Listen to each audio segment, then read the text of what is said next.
Mais voilà donc quelqu'un qui était riche, infiniment riche, mais qui disait que toutes ces choses-là, il a eu tout ce qu'il pouvait avoir, tout ce que ses yeux pouvaient avoir, il a obtenu, tout ce que ses yeux avaient désiré, il ne les en avait pas privés. Allez lire Ecclésiaste. Mais cependant, ce merveilleux roi que Dieu avait couvert de beaucoup de sagesse, qui était tellement riche, les gens venaient du monde entier pour s'émerveiller, non seulement par sa richesse, mais par son intelligence. Mais Salomon conclut en disant, vanité de vanité, tout n'est que vanité.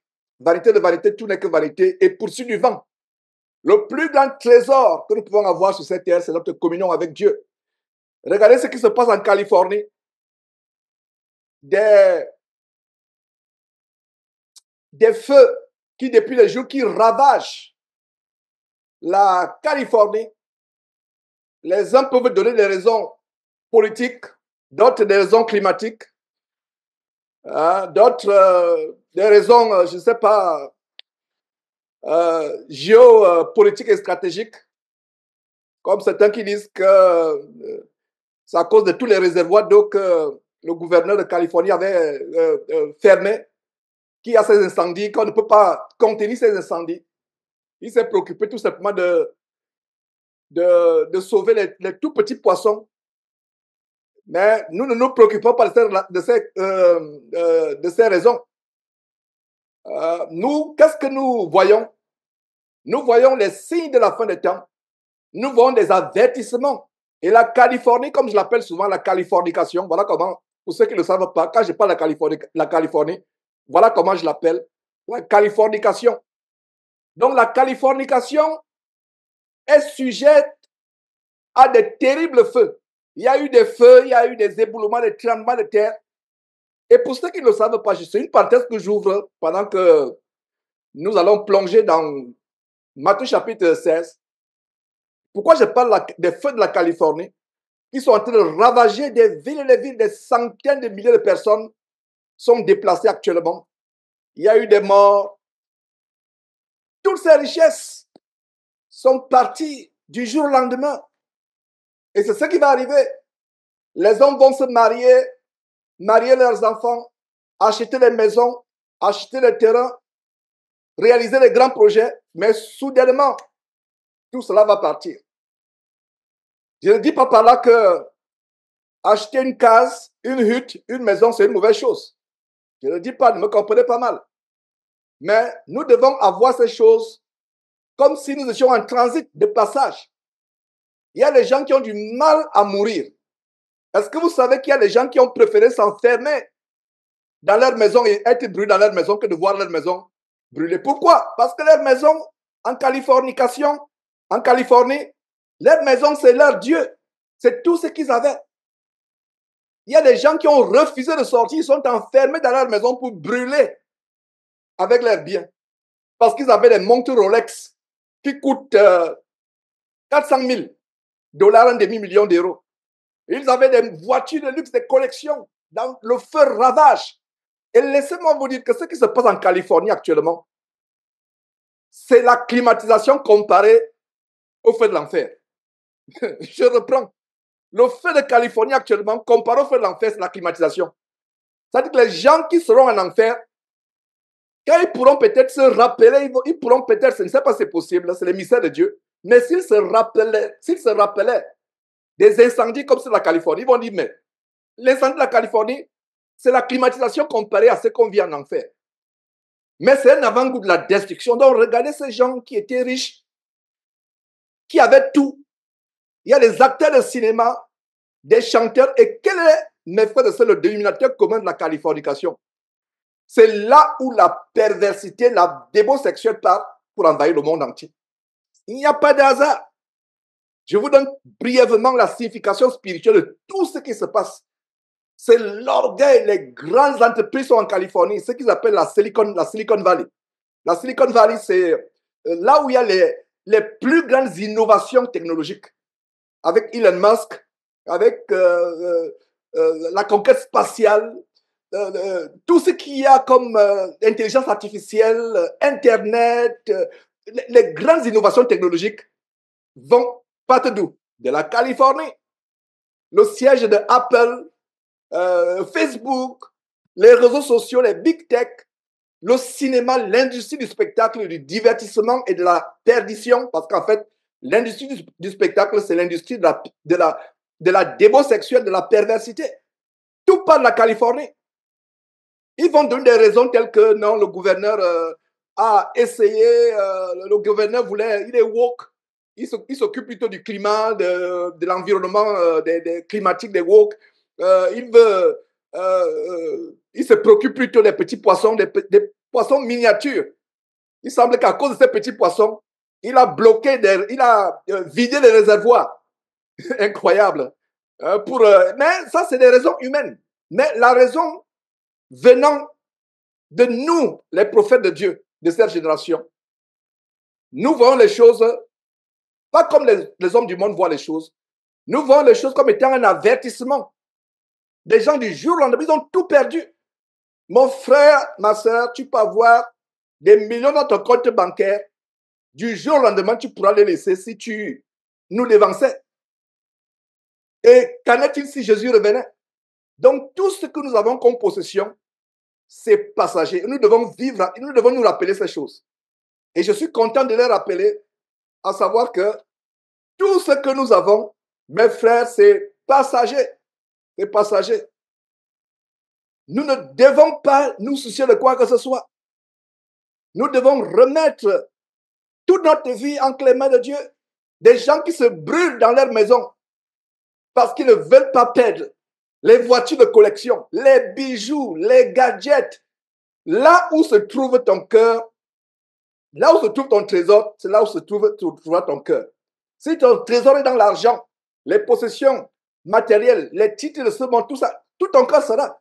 Ma prière, c'est que mes frères et sœurs, notre cœur soit dans les choses de Dieu à 100%. Peu importe ce que tu peux avoir comme possession, peu importe ce que tu peux avoir comme maison, peu importe ce que tu peux avoir, notre cœur doit être dans les choses de Dieu à 100%. C'est un effort à faire. C'est un processus de renouvellement de l'intelligence. Nous pourrons être séduits, nous pourrons être emportés. Mais mes frères et sœurs, je rends grâce à Dieu de ce que nous pouvons venir dimanche nous exhorter à faire attention, à tenir ferme. Parce que personne ne sait. Parce qu'à un moment, on peut se lasser d'attendre le retour du Seigneur Jésus-Christ. On peut se lasser. Et laissez-moi vous dire que le retour du Seigneur Jésus-Christ, c'est quand quelqu'un quitte cette terre, qu'il soit chrétien, qu'il ne soit pas chrétien. Ne me comprenez pas mal, il y a des gens qui vont dire, mais comment Jean dit que dès qu'on meurt, c'est le retour de Jésus-Christ? Ça veut dire quoi? Est-ce qu'il y a le temps dans le sujet des morts? Non. Est-ce qu'il y a le temps? Est-ce qu'il y a l'heure? Est-ce qu'il y a le calendrier dans le sujet des morts? Non. Le temps n'est que pour les êtres humains. Le temps est une réalité temporelle. Permettez-moi la répétition. C'est une réalité par rapport à la vie humaine. C'est ça le temps. Quand on parle de temps, c'est une réalité. On commence, voilà, on vit, on naît, on vit, on meurt. C'est pour cela qu'il y a le temps.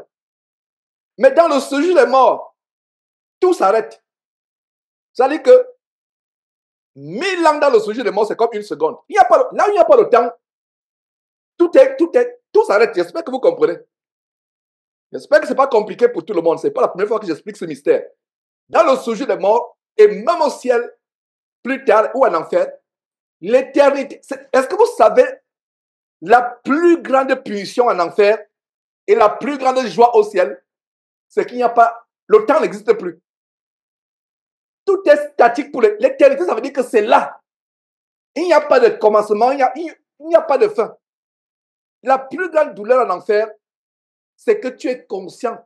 Les gens seront conscients de ce que leurs souffrances n'auront pas de fin. Les gens seront conscients de ce que leurs souffrances n'auront pas de fin. Et c'est ça la plus grande douleur. Tu sais que, parce qu'on condamne à mort. On condamne à mort. Comme non loin ici, il y a une prison tellement célèbre au Texas, à Huntsville. Constamment, on exécute les gens. Les gens qui sont dans le couloir de la mort en attendant l'exécution. Des fois même, l'attente est tellement douloureuse qu'ils veulent en finir. C'est eux-mêmes qui supplient, disent s'il vous plaît, je ne vais pas attendre 1 an, exécutez-moi, parce que cette douleur, l'attente est douloureuse. Mais qu'en est-il en enfer?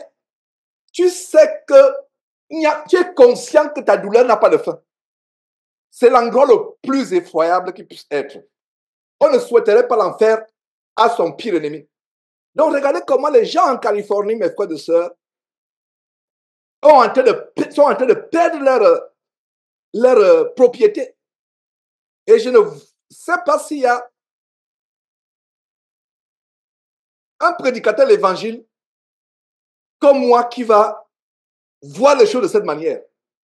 C'est un avertissement. Ça n'a rien à voir de physique, ça n'a rien à voir de climatique, ce n'est pas le réchauffement climatique.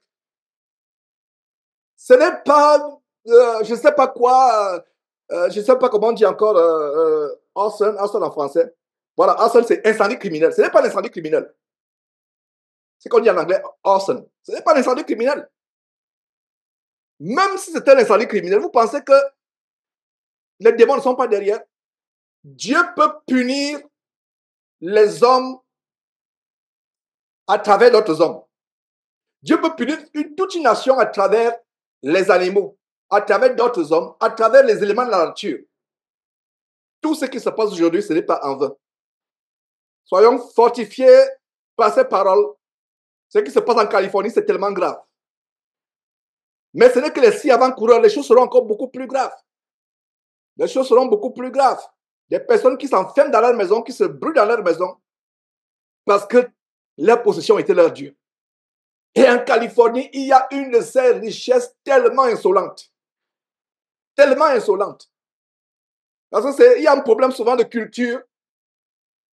Pour ceux qui sont peut-être en Afrique ou dans les régions démunies matériellement, parce que vous venez même dans le quartier le plus démuni des États-Unis, vous serez épaté. Vous serez émerveillé, du moins si vous n'êtes pas un vrai chrétien. Mais qu'en est-il maintenant la Californie? Ça dit qu'il y a tellement l'insolence. Avec tu regardes une maison, tu dis, mais est-ce que ce monsieur a besoin de toute cette maison? Il a combien d'enfants? Il a 30 enfants, il a 40 enfants. Et quand tu te renseignes, non, il n'a pas d'enfants. Il vit avec son mari. J'ai bien dit il vit, c'est pas un lapsus. Il vit avec son mari, ça veut dire qu'ils sont homosexuels. Ils ont un chat. Voilà. Mais il vit dans une maison, il y a 40 chambres. Il y a même une piste d'atterrissage d'un hélicoptère. Il y a même des pistes d'atterrissage des avions dans leur maison. Voilà ce qui s'est passé en Californie, pour ceux qui ne le savent pas. C'est un endroit d'insolence, c'est pas possible. À un moment, les gens pensent qu'ils sont devenus Dieu à cause de leur richesse. Il faut voir les acteurs de cinéma maintenant qui viennent à la télévision pleurer. Ils pleurent comme un enfant. Ils pleurent. L'orgueil est brisé. Et c'est ce qui va se passer quand Jésus reviendra. L'orgueil de ces grands sera brisé. L'orgueil de ces riches sera brisé. Ouais, quelqu'un, un papa, il vient pleurer parce que sa maison est... Tout ce qu'il a, c'était sa vie. En ce qui me concerne, je peux tout perdre, tout peut partir. Et je rends grâce à Dieu. Nous devons arriver comme l'apôtre Paul. Je sais vivre dans l'abondance, je sais vivre dans la disette. Et beaucoup de chrétiens parmi nous, et je le dis à notre honte, si les choses changeaient financièrement, vous ne les verrez même plus dimanche ici. Vous ne les verrez plus. Il y a les gens qui sont là, vraiment, je traverse des moments difficiles, etc. Et d'ailleurs, j'en connais quelques-uns. Je ne vais pas donner leur nom. Il y a certains, vous ne les voyez plus. Ils cherchaient le boulot depuis, il était là. Maintenant, vous ne le voyez plus. Pourquoi? Parce que le gars, son projet a décollé. Il a maintenant des contrats de millions qui passent. Dieu n'a plus son problème. Bye bye. Hey, Georges, on se voit. Au revoir. On se adieu. Hein? Frère, je suis pris. Je suis tellement pris ces derniers temps, etc. Et c'est même plus que je suis pris, tu ne vas même plus le voir. Il t'a même bloqué. Il t'a bloqué. Non. C'est ça. Soyons, ça dit que tout marche bien. Tout ne marche pas bien. Tout ne marche, rien ne marche, excusez-moi, rien ne marche. Tout marche bien, rien ne marche. Nous sommes ce n'est même pas notre problème. Et même quand les choses marchent, ce n'est pas pour nous que ça marche. Les choses marchent pour qu'on puisse davantage servir Dieu au travers de son évangile, au travers de sa parole. Et voilà, mes frères et sœurs, je voulais commencer par ces nouvelles tristes de Californie. Et les gens sont tellement éprouvés.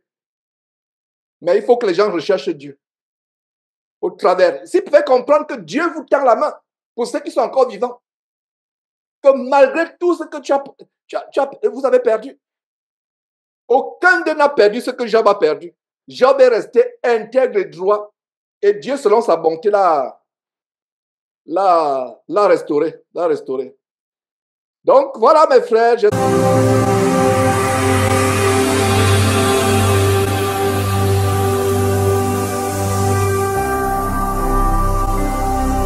Jésus-Christ TV, vous connaîtrez la vérité et la vérité